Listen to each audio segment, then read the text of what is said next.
ప్రభు అయిన యేసుక్రీస్తు వారి నామంలో ఈ వీడియోను వీక్షిస్తున్న వీక్షకులందరికీ కూడా నా నిండు వందనాలు.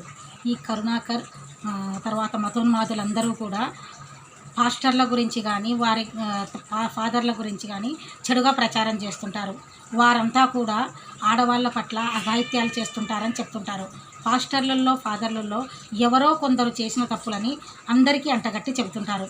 మరి వీరి దొంగ బాబాల్లో ఓషో దగ్గర నుంచి డేరా బాబా వరకు, డేరా బాబా దగ్గర నుంచి డిచ్కీ బాబా వరకు కూడా ఎలాంటి అఘాయిత్యాలు చేస్తారో, పసిపిల్లలపై, స్త్రీలపై, వృద్ధులపై ఎలాంటి అఘాయిత్యాలు చేస్తారో ఈ వీడియోలో కర్ణాటకలో జరిగిన ఓ సంఘటనని వీక్షిద్దామా?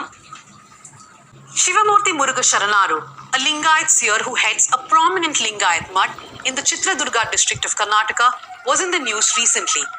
He had given the Ishtalinga Diksha or initiation to Congress leader Rahul Gandhi, who had come calling. Not just Rahul Gandhi, a lot of politicians queue up to meet this year. This includes Home Minister Amit Shah, current Chief Minister of Karnataka Basavaraja Bommai, and former Chief Minister B.S. Yediyurappa. This year is in the news once again. This after two minor girls, one 15-year-old and one 16-year-old, who lived and studied in the Ashram's residential school, came out and alleged that the seer had been sexually assaulting them for years. An FIR has been filed on the basis of their complaint. Karnataka has been seeing a lot of drama in the past few days. Allegations, counter-allegations, and unsurprisingly, a number of politicians coming out in support of the seer. I am Dhanya Rajendran, and this week I will tell you about the accusations against the seer, the counter-accusations, and why it matters politically.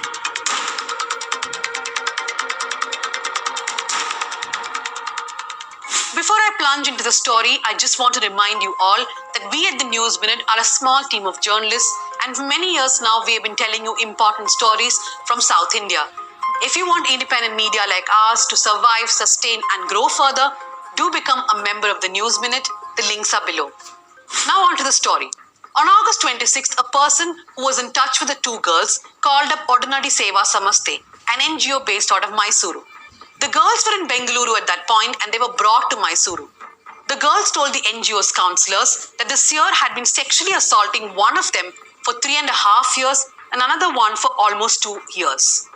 Now, what the NGO says is that the girls have alleged that it's not just them, but many other girls had been sexually abused. It seems there was a corridor leading up to the seer's room, and there were no CCTV cameras in that corridor. According to the girls, the seer used to make them perform all kinds of duties, including watering plants or even scrubbing his bag. When he used to sexually assault them, he apparently told them that he was just playing a game with them. The NGO then took the children to the Child Welfare Commission.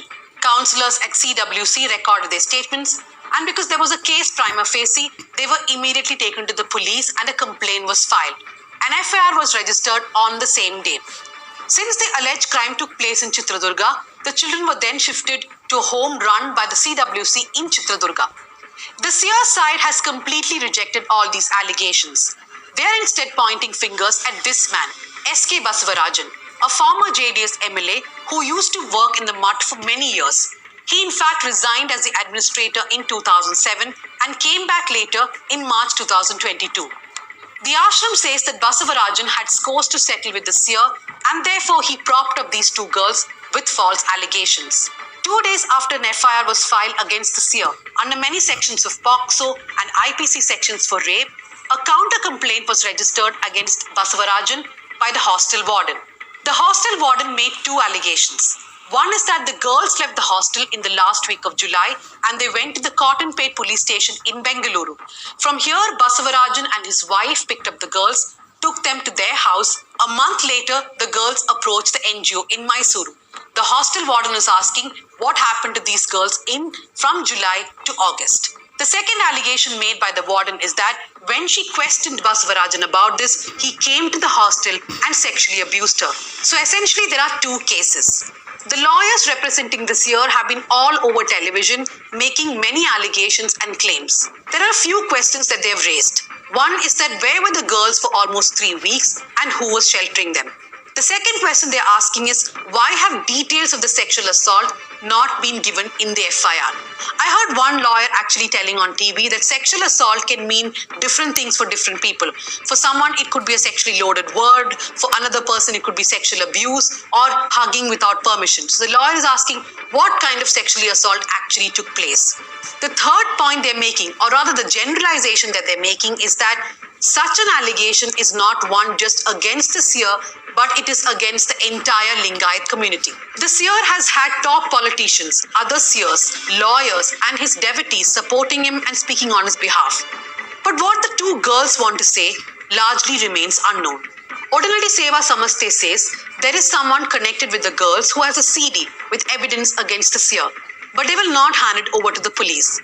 They also say that details of the assault were not given in the complaint to the police, as they do not trust the police or the government. So why does the Samaste and other child rights activists not trust the police or the government? There are many reasons for it.